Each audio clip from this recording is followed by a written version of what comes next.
রমজান মাসে শয়তান বন্দী থাকে, তাহলে শয়তানি করে কে?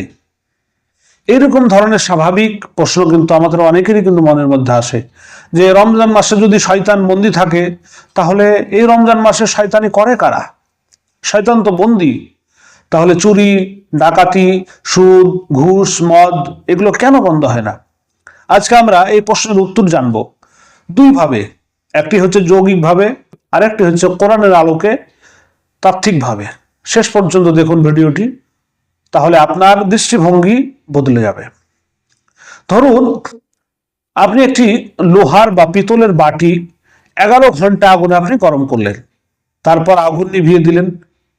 এবার প্রশ্ন হলো যে আগুন বন্ধ করার সাথে সাথেই কি বাটি ঠান্ডা হয়ে যাবে? না, তাই না? আরো কিছু সময় কিন্তু সেই তাপ থেকে যাবে। ঠিক তেমনি একজন মানুষ যদি বছরের 11 মাস শয়তানের প্রচলনায় জীবন কাটায়, হঠাৎ 1 মাস শয়তান বন্দী হলেও তার ভেতরে গুনাহের অভ্যাস, প্রবৃত্তি, উত্তাপ সাথে সাথে চলে যায় না। অভ্যাস নিজেই একটি শক্তি। শয়তান শুধু আগুন জ্বালায়, কিন্তু জ্বলতে থাকলে তা নিভাতে সময় লাগে। এবার আসি কোরআনের আলোকে ব্যাখ্যায়। মানুষের নফস বা অন্তরাত্মা 3 প্রকারের। কি কি? নাম্বার 1 হচ্ছে নফসে আম্মারা। ইন্নান নফসা লাআম্মারা।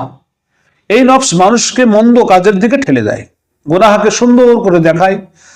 কোরআনে আল্লাহ তাআলা বলেন যে সূরা ইউসুফের 50 নম্বর আয়াত, যে নিশ্চয়ই নফস মন্দ কাজের আদেশ দেয় যদি না আমার রব রহম করেন। এটি নফসের সবচেয়ে নিম্ন স্তর। এই স্তরের মানুষ শয়তান ছাড়াও গুনাহ করতে পারে, কারণ তার নফস নিজেই তাকে ঠেলে দেয়। নাম্বার 2 নফসে লাওয়ামা। এই নফস গুনাহ করার পর নিজেকে তিরস্কার করে, অনুতপ্ত হয়, লজ্জা পায়, তওবা করতে চায়। আল্লাহর কসম করে বলেছেন যে সূরা কিয়ামাহ 2 নম্বর আয়াত আল্লাহ বলেছেন যে লা উকসিমু বিয়াউমিল কিয়ামাহ ওয়া লা উকসিমু বিন নাফসিল লাওয়ামা। আমি কসম করেছি সেই নফসের যে নিজেকে তিরস্কার করে। এটি মুমিনের সাধারণ অবস্থা। গুনাহ হয় কিন্তু ভেতরে অশান্তিও কিন্তু কাজ করে। নাম্বার 3 নফসে মুতমাইন্না। ইয়া আইয়াতুহান নাফসুল মুতমাইন্না। এটি হচ্ছে সর্বোচ্চ স্তর। এই নফস শান্ত, আল্লাহর স্মরণে প্রশান্ত। সূরা ফজর 27 এবং 28 নম্বর আয়াত আল্লাহ বলেছেন, হে প্রশান্ত নফস, তুমি তোমার রবের দিকে ফিরে যাও সন্তুষ্ট ও সন্তুষ্ট ভাজন হয়ে।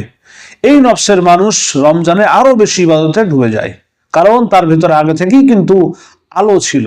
এখন বুঝুন যে রমজানে যখন শয়তান বন্দী হয়, যাদের নফসে মুতমাইন্না বা লাওয়ামা, তাদের ইবাদত বেড়ে যায়।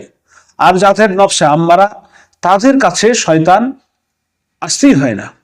তাদের ভেতরে প্রবৃত্তি কিন্তু কাজ করে গুনাহের জন্য। তো রমজান মাসে শয়তান বন্দী, তবুও গুনাহ হচ্ছে বা কেন হয়?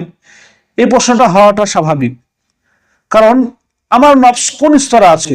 রমজান এসেছে শয়তানকে নয়, আমাদের নিজেদের নফসকে কিন্তু বন্দী করতে হবে। তাই আসুন এই রমজানে নফসকে আম্মারা থেকে নফসে মুতমাইন্নার পথে যাত্রা করাই, তাহলেই দেখব যে আমরা বিভিন্ন রকম গুনাহ থেকে কিন্তু বেঁচে যাব।